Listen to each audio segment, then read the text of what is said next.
Do you play golf? I did when I was a Buddhist. I had more time. Really? Well, there's a quote that you made around the time of Tongues Untied, and it was something to this extent that you told viewers that you were looking to put more grit into public television and take it out of the country club set. I grew up with a country club. Well, I think we did that to some degree at the KBDI. You took chances. You were willing to irritate, and you were successful. From the time when you became the manager and there was talk of bankruptcy, when you did leave KBDI TV and go on to Penn State, there was quite a bit of money in the bank. Yeah, it wasn't, it's all relative. It wasn't a lot of money. It was like $1 million in the bank, but that's better than worrying about bankruptcy. And we had I think, a model that was working. I think the challenge was how much it could grow from that. But it was, yeah, I think I felt overall and going through this exercise and thinking back that we did a lot of really interesting stuff, and some of it I think you know infused energy into public media, and so I feel good about that. Um, yeah, so I actually, in terms of my general career, it's one that you could easily make a film about. It might be a comedy, but you could make a lot of stuff happen. A lot of stuff happen. You've had a really great career, Ted.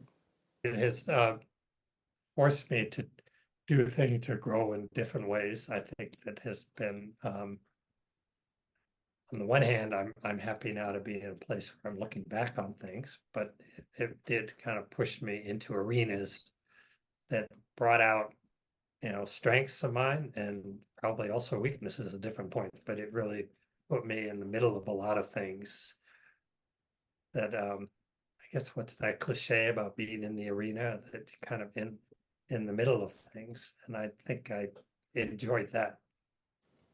You know, from doing all of the research that I've done in getting prepared for this, and then talking with you, Ted, it seems like you made all of the right moves at KBDI TV.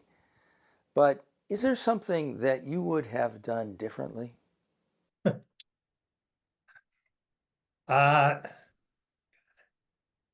I think probably talking to somebody who worked a lot in institutional licenses, I probably would have gone to a larger community station, not to an institution. And there are a lot of Mhm. things that I liked at Penn State, so I don't want to but I have real concerns about the kind of editorial freedom of institutional licensees. And I think so I think I learned a lot and I don't regret it at all. But I think probably, given all that, if I went back, I'd say, well, I actually had skill sets to go, I could have talked to Ron Bornstein a little more about look a little, look over here a little bit more. And so I think that would be maybe one area that I might do differently. I think also, I just, if I were to go back, knowing everything I know, I would do a lot of things I did just differently. I'm more sophisticated. I know a lot more stuff about the industry, and but part of the fun was, or part of the intrigue was figuring it out. So I think that kind of developing that ability. So I never felt like I couldn't deal with something. So just, I think developing that confidence. Um, so that often comes, I kind of joked, I don't know if I ever joked with you about it, that if I wrote a memoir, I think I would call it My Greatest Failures, because a lot of the things that I really, you know, very ambitious, it didn't work. I learned a tremendous amount about, and that, I could name them, but just things that, and you saw them at CBB or they were at Penn State, just taking Sure. on these things that in hindsight, I said, well, maybe I shouldn't have done them, but they were, you know, I actually look back on them and kind of appreciate them. So I didn't make KBDI a major success. I didn't make it like WNET or something. And there's limits to what it could have done. But part of the whole interest was how do you make it work? And that's where I think the satisfaction came from. Well, it did work. It survived, and it survives still today. And it was really in great shape when you left it. In Act Two of this interview, we'll be talking about your move to Penn State. In Act Three, we'll be taking a look at the time you spent at CPB, and we'll also deal with those issues in the future. But in regard to this first act, do you have any other comments?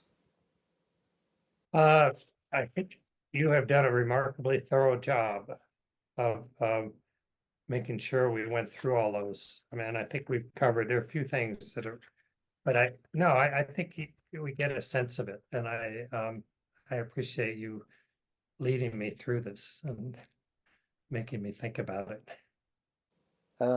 Happy to do so. Public media is a fascinating place in which to work. Each station has a unique story. But given the fact that the beginning of KBDI was humble and then a success, and I think it's had a very positive impact on public media. And so a tip of the hat to you for your major role in making KBDI TV a success. Thank you. I appreciate that.